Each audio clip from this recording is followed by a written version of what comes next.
For immigrants leaving Europe for the New World, the passage across the Atlantic was the first of many adventures. At their destination, they were greeted by a spectacular backdrop. Manhattan. In the harbor, they were welcomed by a goddess of the modern age, holding high a promise. Anyone seeking to better their fortunes here would find freedom and security.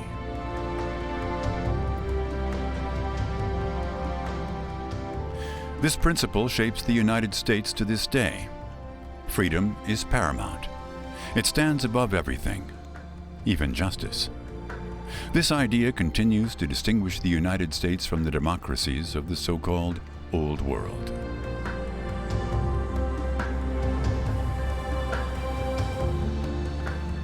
The Statue of Liberty is a symbol of this principle.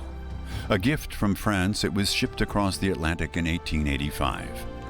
She was intended as a beacon to the world, a bearer of hope for all who had left Europe behind. Millions arrived over the centuries, seeking a brighter future.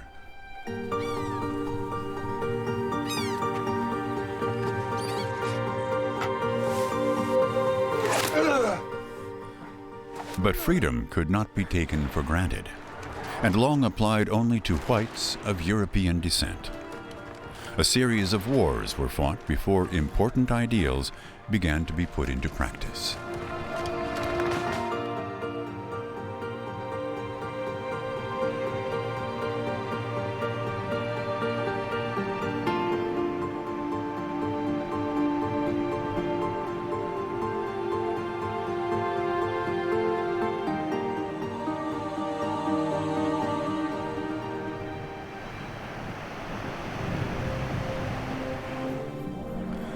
The first visual depictions of America by Europeans showed adventurers searching for a route to India, which is why they called the people they encountered Indians.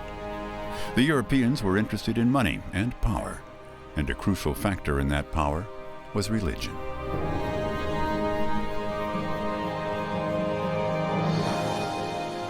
When Christopher Columbus set sail from Europe in 1492, he flew the flags of Catholic Spain. He was sent to find a new western sea passage to Asia and lay the foundations for the spread of Christianity there.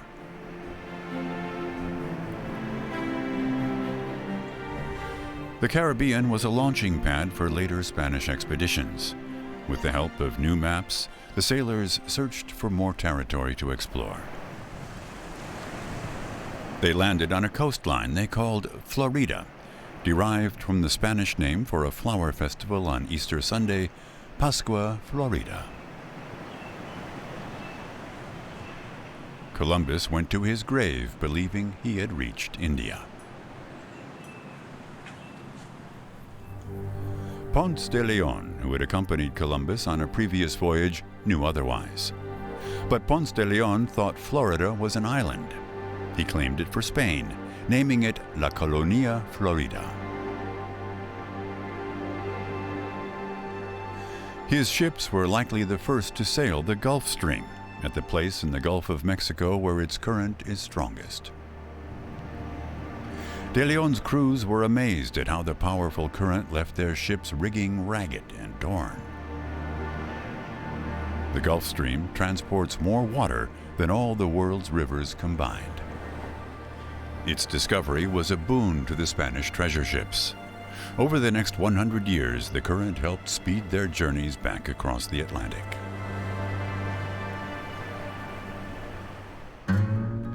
The east coast of the U.S. stretches from Maine and the border to Canada down to Florida in the south. The New York metropolitan area now has 20 million residents, and Greater Miami has 6 million.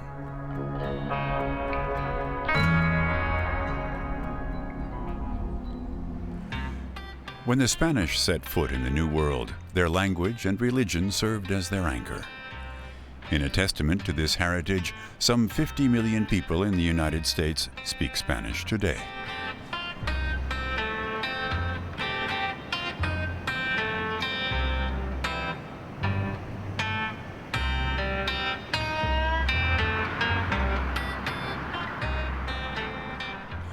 The freedom promised by the New World drew countless people who wanted to flee poverty and persecution.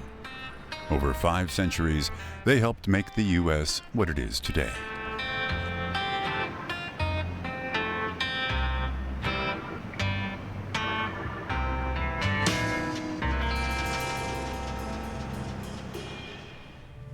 A famous European engraver collected reports from 16th century expeditions and captured them in illustrations. More than any other, Théodore de Brie shaped how we picture the first encounters of the Spanish invaders with the indigenous peoples.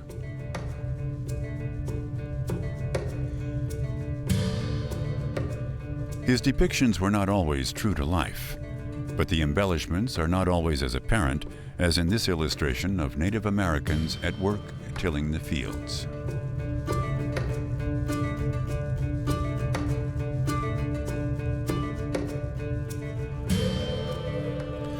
The Spanish had no real idea of how many Native Americans lived in the New World.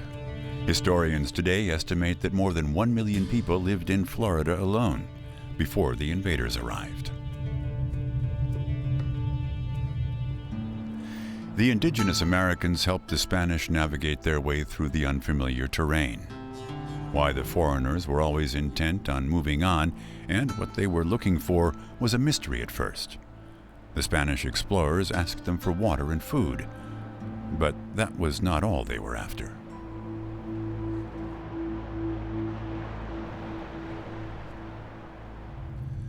The Spanish were searching for precious metals and spices. They hoped to reap new riches. They wanted to wage a campaign of plunder, as they had already done with the Incas further south.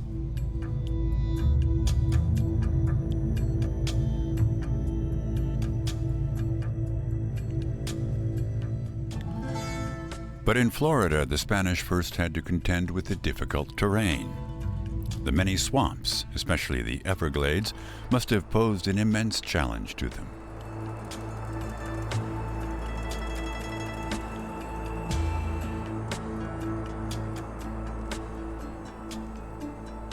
Even today, the Everglades of South Florida is the only place in the world where crocodiles and alligators coexist.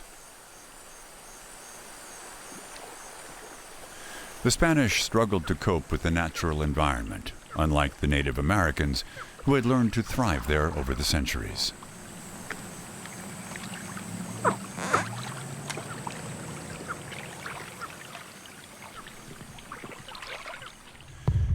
They used sharpened tree trunks to pin down the dangerous reptiles before killing them.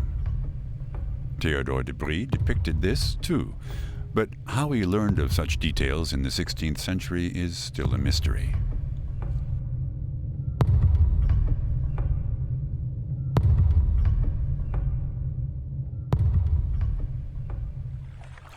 Alligators are still found in Florida today. They live in fresh and brackish water, lakes, rivers, and ponds. In some places, like in St. Augustine, they're also farmed.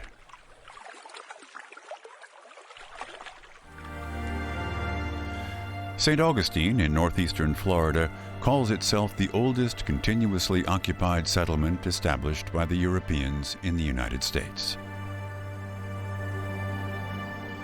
Ponce de Leon came ashore here on his Florida expedition and then moved on. 50 years later, the Spanish erected a small wooden fort. In the 17th century, after raids by English ships, the imposing Castillo de San Marcos was built in its place.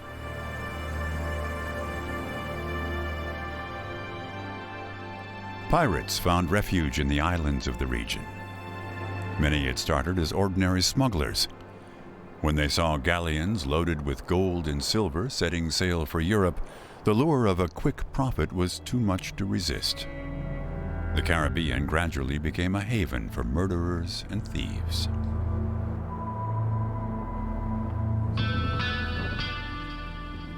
Eventually, Spain's dominance in the New World began to wane.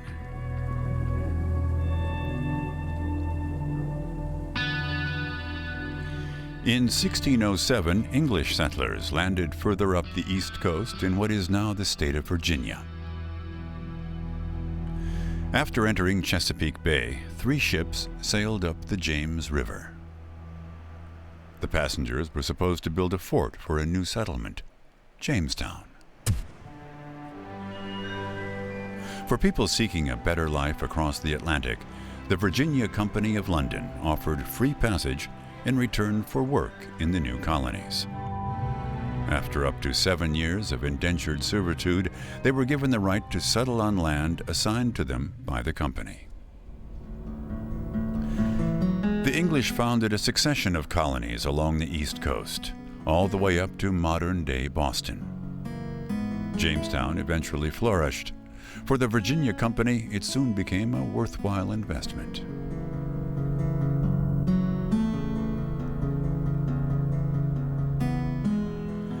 The settlers also planted tobacco, which grew so well that Virginia tobacco is still the most popular in the world. The Europeans owe the discovery of tobacco to the Native Americans, who used its leaves for medicinal purposes. They treated snake bites with them and all manner of disease.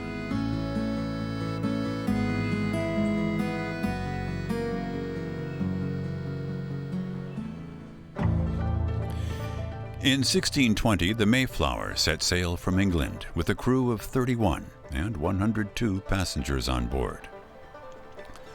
They were motivated less by material wealth than by freedom. Most of them were fleeing religious persecution. They were heading for Virginia first, but poor weather diverted their ship further north to Cape Cod, near Boston. They landed in what they called Plymouth Rock, after the English port city they had set sail from. The Pilgrim Fathers are still part of the founding myth of the United States.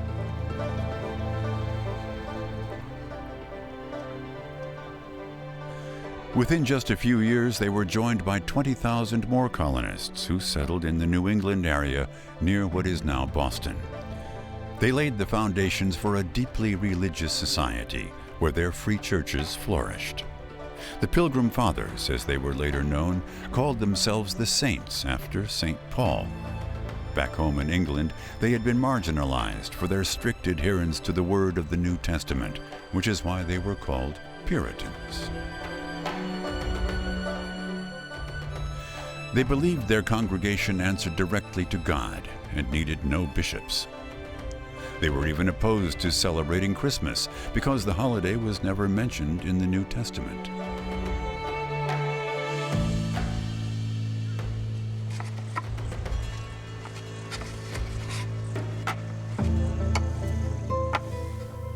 Compared to Jamestown colonists, the Pilgrim Fathers of the Plymouth Plantation adapted more easily to their new surroundings. They had good relations with the native peoples in the area who helped them survive their first winter. They gave the settlers food and showed them how to cultivate crops in the sandy soil.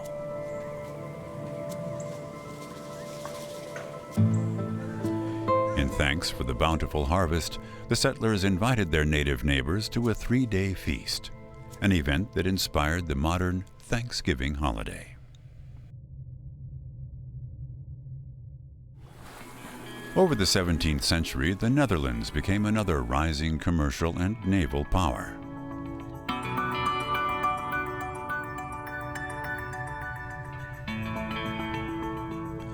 Cape May in New Jersey was founded almost 500 years ago by a Dutch explorer as a trading post with Native Americans.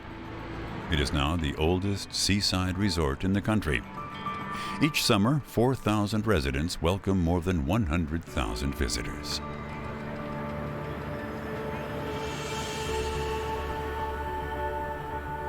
The fur trader Cornelius Jacobson May also brought Dutch settlers to an island nearby. They formed the nucleus of a new colony, New Amsterdam, today's Manhattan. By the mid-17th century, the Dutch settlement had 2,000 residents.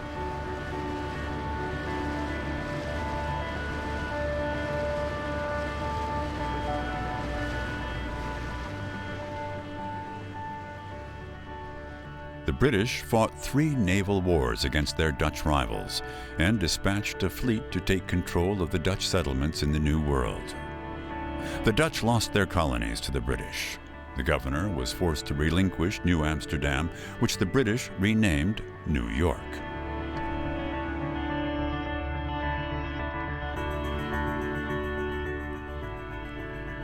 But the Dutch were permitted to keep their land, their faith, and their pubs. This tolerance displayed by the British commander laid the foundation for a gateway to the New World.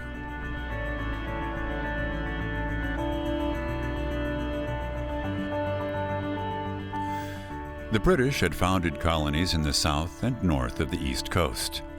They consolidated that foothold with New York and New Jersey, and later added colonies in Pennsylvania and Delaware.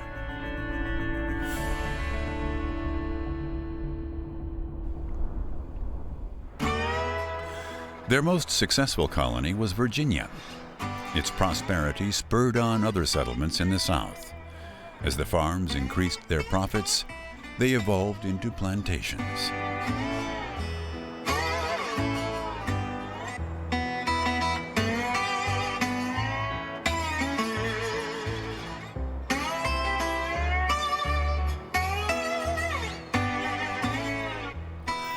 This success was founded on a workforce brought in from Africa.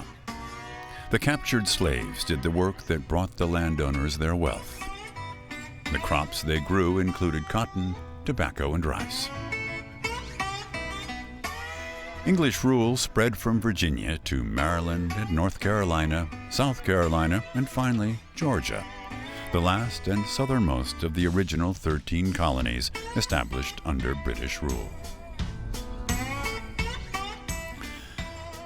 The Middleton family were one of the most prosperous landowners in South Carolina. Their manor house still stands at the former plantation. The family owned 20,000 hectares of land, some 50,000 acres, worked by 800 slaves, not far from the thriving city of Charleston. By the mid-17th century, Charleston was the cultural and economic center of the southern states. With a population of 1,200, it was at the time the 5th largest city in North America.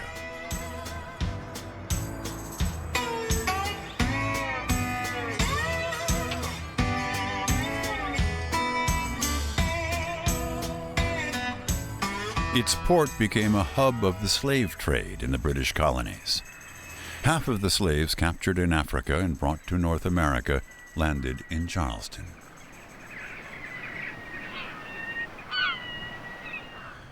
It was a cruel and barbaric business that paid no heed to any contemporary notion of human rights. Slave owners were allowed to do whatever they wanted with the people who were their property. Charleston prospered under the slave trade, and the British Crown filled its coffers with taxes.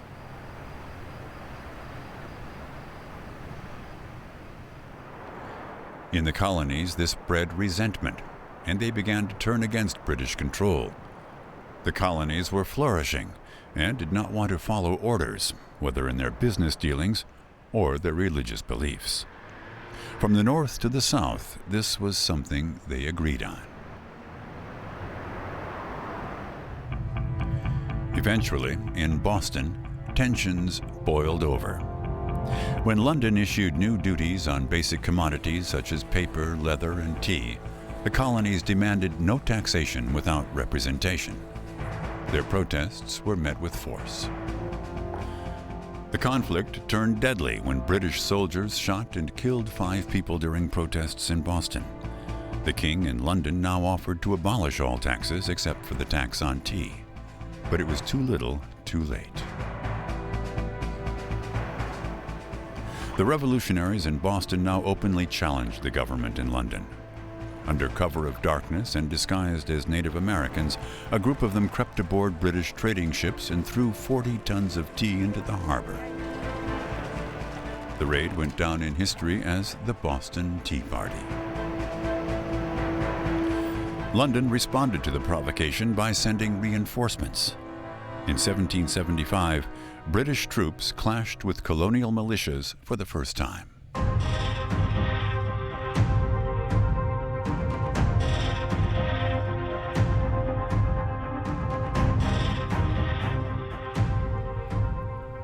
The 13 colonies issued a Declaration of Independence and a declaration of war.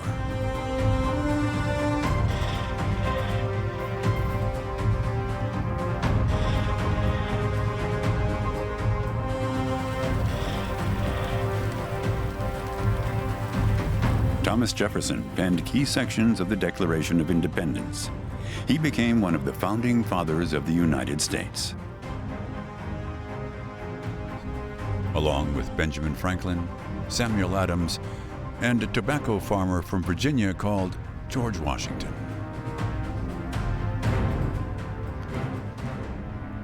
They were united in their determination to be free of what they called British tyranny.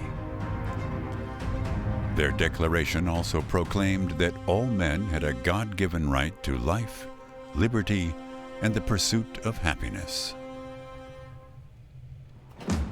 It was a call to rebellion. But were the colonies willing to die for their cause? They had 15,000 poorly equipped militia troops under the command of a military novice, plantation owner George Washington. They faced the well-equipped and battle-hardened British Redcoats, backed up by 30,000 mercenaries from Germany.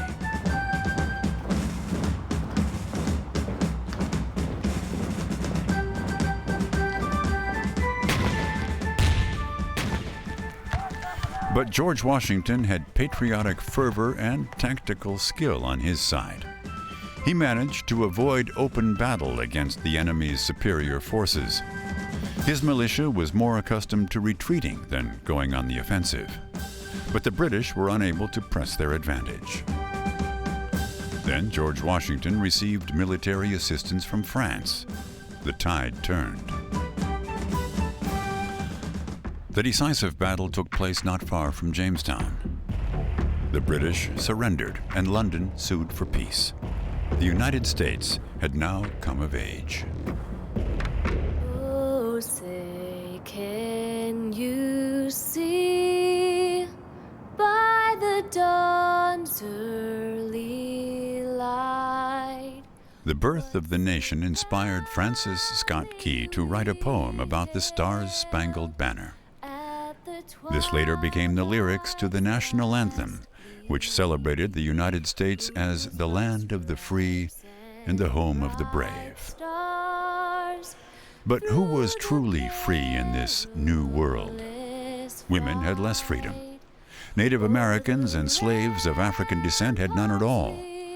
The freedoms that were enshrined in the Constitution were only valid for a select group.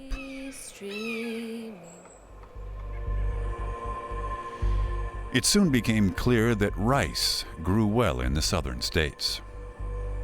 New slaves were imported who understood how to cultivate rice.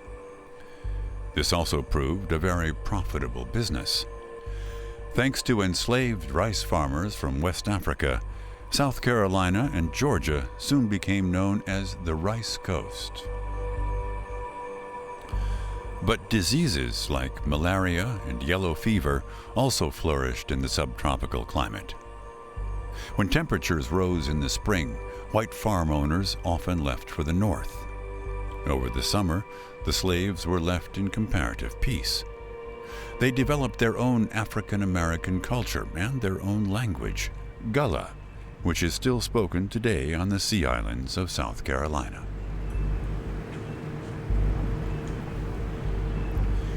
In 1790, the islands were home to around 200 white colonists and 1,700 black slaves. 80 years later, some 300 colonists ruled over more than 5,000 slaves.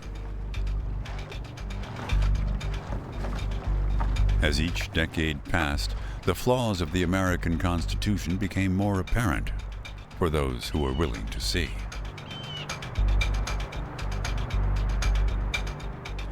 In the North, the thorny questions of freedom and equality were at least a topic of debate. In the South, it was business as usual. The South had its own concept of freedom. To the plantation owners, it meant the right to free trade and freedom from interference from both the British and the northern states.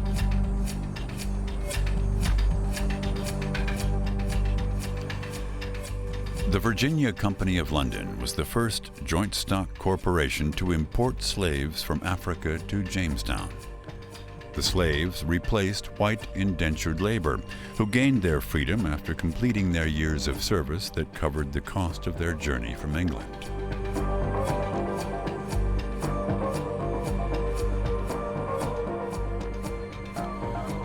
For their owners, the people brought from Africa would never be free in the New World. They lived to serve.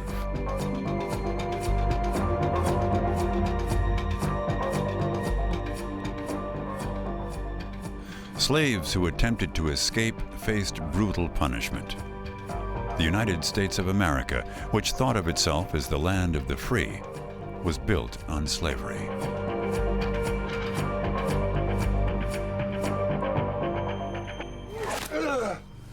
By 1860, there were some 4 million slaves in the United States. Men, women, and children exploited by slave owners and often abused. A few years earlier, in 1852, Harriet Beecher Stowe, a teacher, published a novel that gripped the country. Uncle Tom's Cabin tells the story of a slave who is set to be freed, but is then sold to another master who has him whipped to death.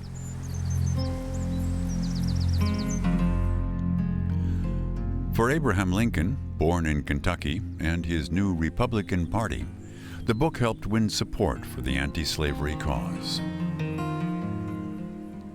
Abraham Lincoln became president with votes from the northern states.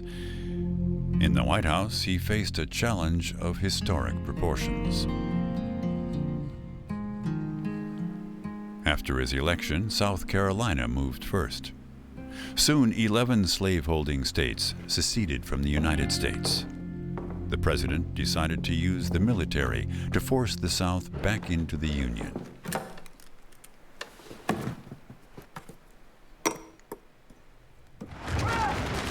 The Civil War, waged over differing definitions of freedom, cost the lives of 600,000 soldiers and 500,000 civilians, 2% of the population. It remains the country's bloodiest conflict.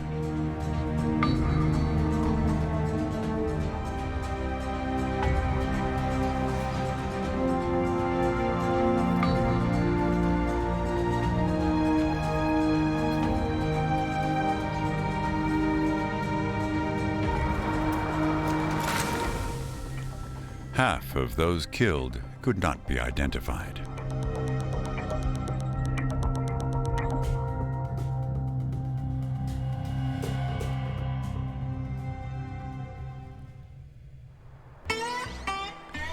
In May 1861, the white slave owners on the Sea Islands had, like every year, left for the summer. Their slaves remained behind. The North took the opportunity to seize control of the islands and armed several hundred Gullah slaves. Many of the men took pride in wearing the blue uniform and in joining the fight for their freedom.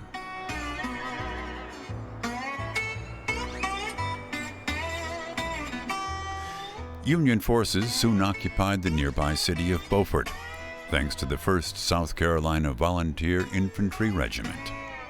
It was one of the first black regiments in the Union Army. The North now began to deploy more and more units of black soldiers. 180,000 African American men gave Lincoln the new troops he so desperately needed on the battlefields.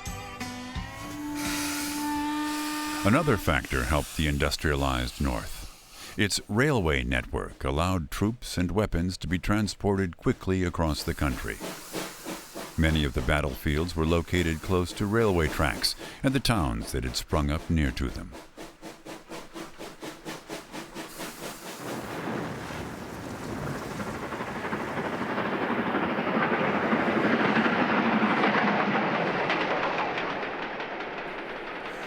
The Union of the northern states was gaining the upper hand. The Confederate South staked everything on one final push to encircle the northern armies.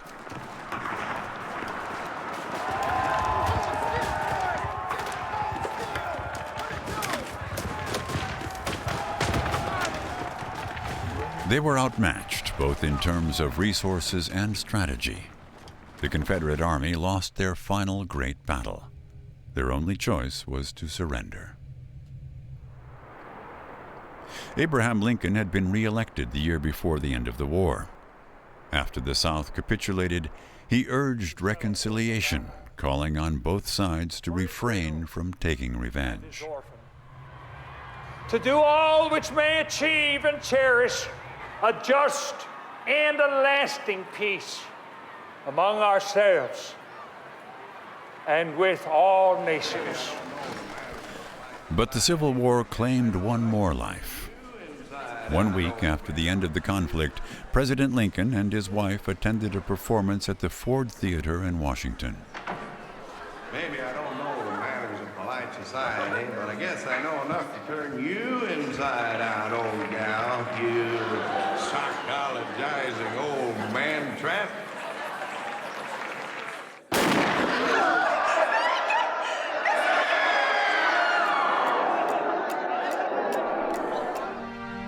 At the pinnacle of his success, Abraham Lincoln paid the ultimate price for his vision of freedom. He was shot dead by Confederate sympathizer John Wilkes Booth.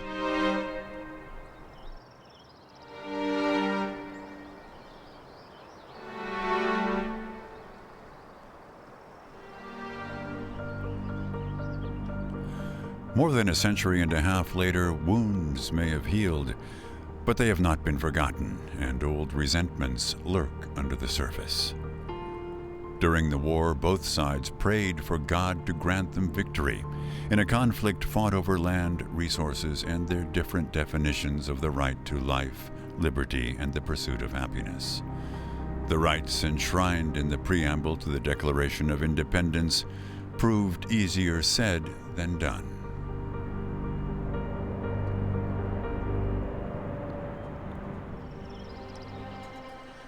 The Navesink Twin Lights Lighthouse, overlooking the entrance to the Bay of New York, is a good vantage point to gaze on what may be the quintessential American dream, the journey from rags to riches. For more than a handful, this dream became reality.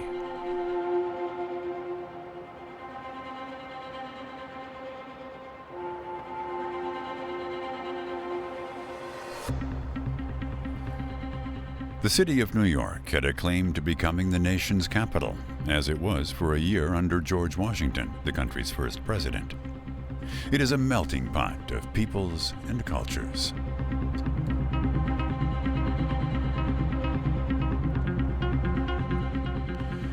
On the way toward Manhattan, the Statue of Liberty symbolizes what the nation's founding fathers had put to paper in the Declaration of Independence from British rule: an end to tyranny and liberty for all.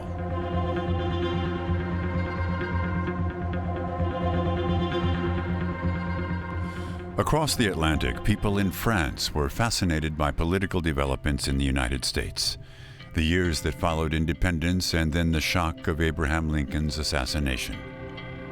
Paris responded by commissioning a statue that would be a beacon to the world. Frédéric Auguste Bartholdi was asked to design the monument.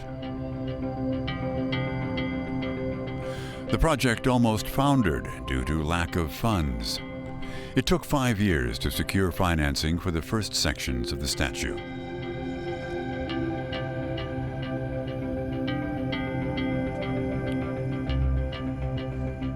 First, Bartholdi designed the head, which he is said to have modeled after the face of his mother.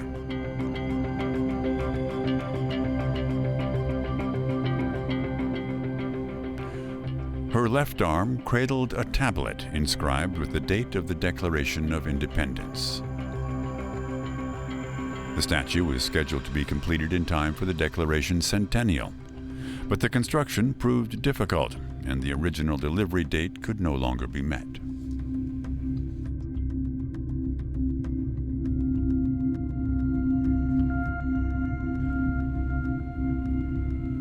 The completed sections of the statue went on tour to raise funds to finish the rest.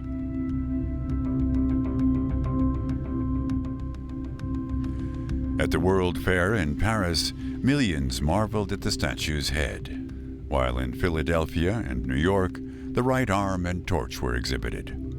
Visitors went up to the balcony that circled the torch.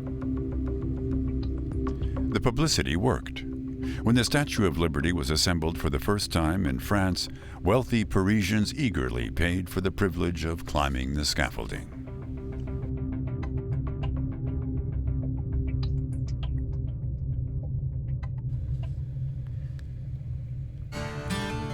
"10 years behind schedule, Lady Liberty was boxed up and shipped off to New York.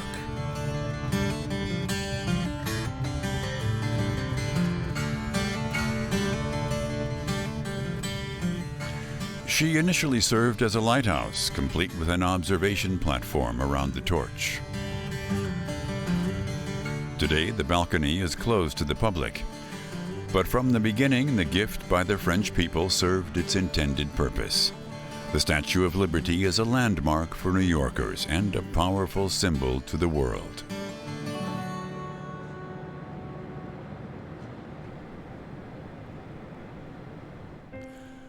Only a short distance away is Ellis Island. For new immigrants from Europe, it became known as both an island of hope and an island of tears.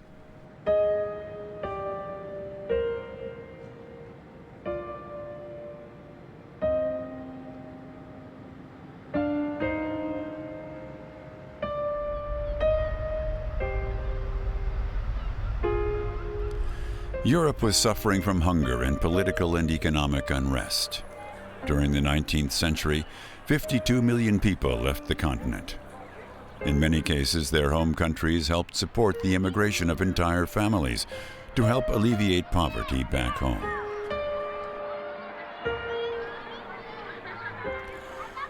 The mass immigration required organized collection points on the European side of the Atlantic. Many people departed from Hamburg. After a devastating fire in 1842, the port city was rebuilt. The harbor was massively expanded, as were the shipyards. Hamburg became a gateway to the world.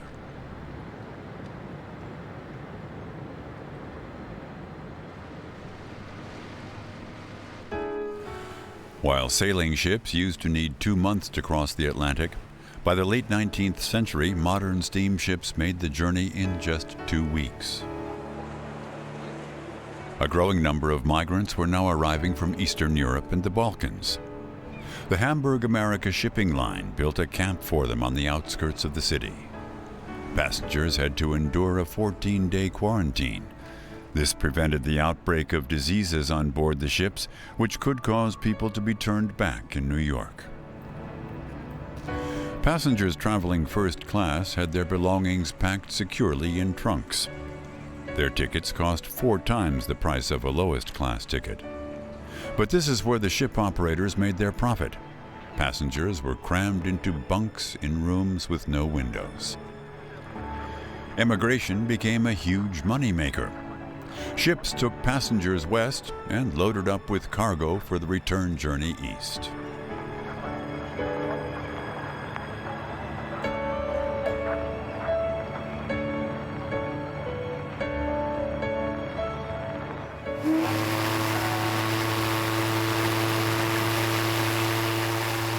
For many migrants, it meant saying farewell forever and a departure to the unknown.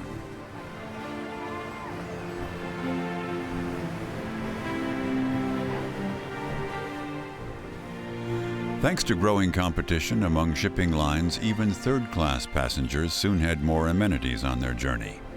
At the same time, ticket prices dropped. In 1850, the journey cost an average annual wage. By 1900, it was 1 month's income. Families who couldn't afford to send everyone often sent the men ahead first.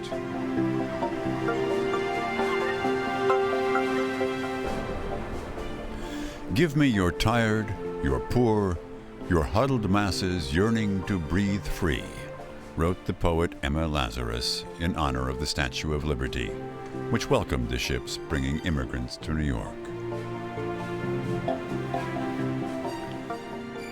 But for those who hoped to achieve the American dream, there was still a hurdle to overcome.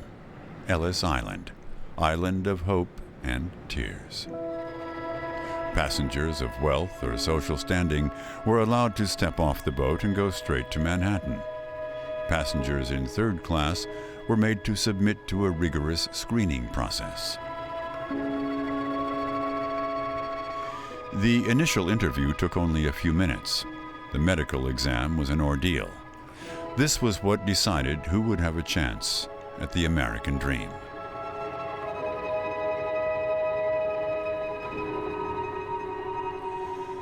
At first, only passengers suffering from disease were rejected. Later, the authorities also blacklisted prostitutes, the poor, anarchists, the illiterate, and Chinese people. Those denied entry were returned to where they came from, at the cost of the shipping company. On some days, up to 12,000 people were processed at Ellis Island. In the late 19th century, Germans were the largest group of immigrants, followed by people from Ireland and Britain. But many Russians, Hungarians, Italians, and others sought their fortunes in the New World.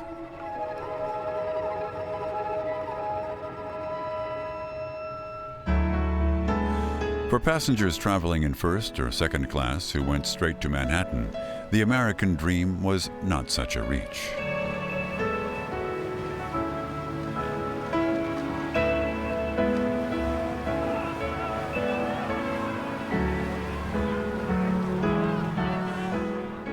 The others who disembarked at Ellis Island had a more difficult path.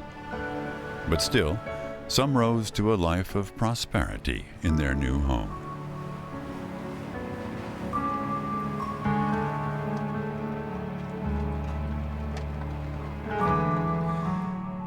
Levi Strauss, born in Bavaria, emigrated with his mother in 1847 and went on to make Levi jeans a mass consumer product. Heinrich Steinbeck arrived in New York from Hamburg in 1850. He went on to become world famous for his Steinway pianos. Henry John Heinz, who invented tomato ketchup, was born in the U.S., but his father came from Germany. As did another immigrant, Friedrich Trumpf, grandfather of Donald Trump. Before and after becoming president, Donald Trump campaigned for more restrictive immigration policies and for a wall along the border to Mexico. The vast majority of European immigrants arrived through New York, even those who planned to continue to the Midwest. Immigrants who stayed in New York generally settled in specific neighborhoods, which became Little Italy, Little Germany, or Little Russia. Their children were automatically granted American citizenship through birthright.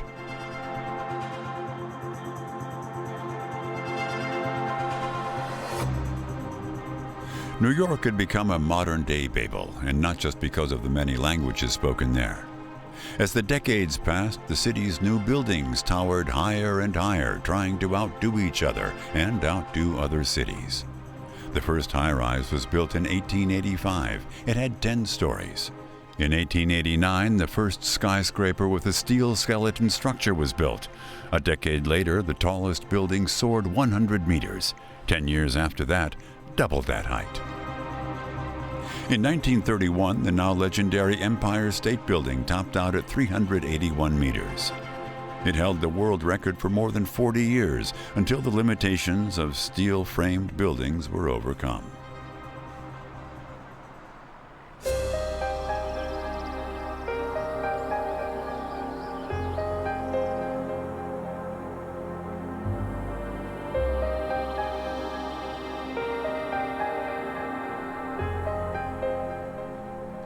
Not far away, the state of Maine shows another side of the country.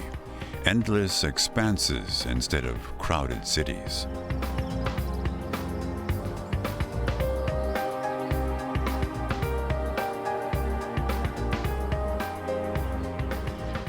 The islands in Penobscot Bay haven't changed much since the first Europeans arrived here.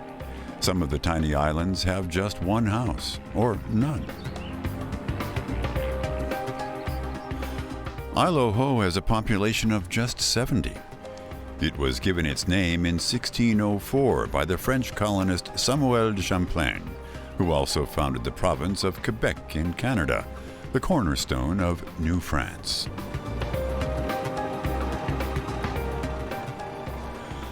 Isle au Haut is a place where time seems to have stood still. An 80-year-old Ford Model T pickup is no rarity here. The island didn't get its first telephone landline until 1988.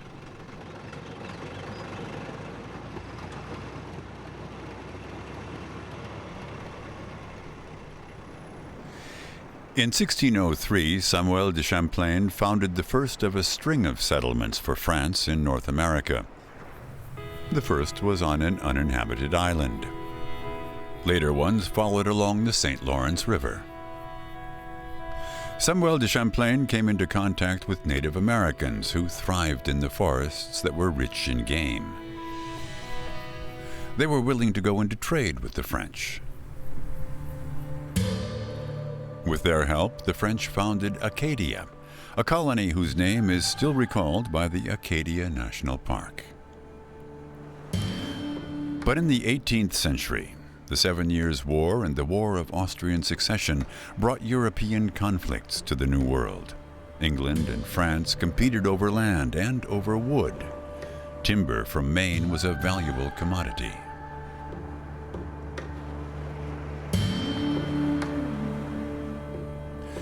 The French ended up having to cede most of their New World territory to Britain, although the Quebec region in what is today Canada remains French-speaking. But those who lost the most were the Native Americans. Their traditional hunting grounds had been deforested, their lakes and rivers depleted of fish. They were even prohibited from hunting and gathering. Much of the forest was now privately owned. Richard Henry Pratt, an Army major assigned the task of assimilating Native Americans, is still known for his motto, "Kill the Indian and save the man." But the idea of civilizing the supposed noble savages doomed Native Americans to lives of poverty at best. Many were killed. Native Americans faced the threat of arbitrary violence wherever they went. The descendants of Europeans never lost their suspicion of Native Americans and resorted to military force to displace them. This may not have accorded with the word and spirit of the U.S. Constitution, but in the New World, might was still right. By the turn of the 20th century, the indigenous people had been decimated. Only 237,000 Native Americans remained. They lost 98% of their land to the invaders, and they had to wait until 1948 to be granted full civil rights in all states, nearly 80 years after the first African Americans won the right to vote.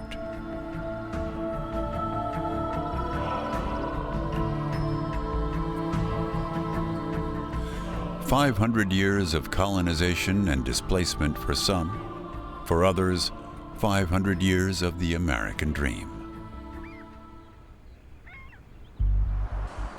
Soon after the dawn of the 21st century, that dream came under brutal attack. On September the 11th, 2001, the World Trade Center was targeted as a symbol of the ideals of the Western world. Almost 3,000 people were killed in the attack, people who had roots in all corners of the earth.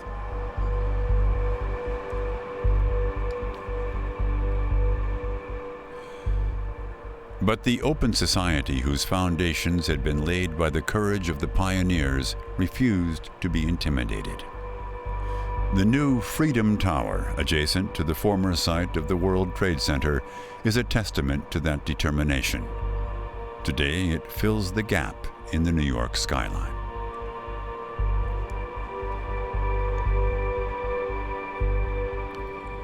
The Spanish were the first European conquerors of the New World. Their legacy today includes over 50 million Spanish-speaking people in the United States, more than in Spain itself.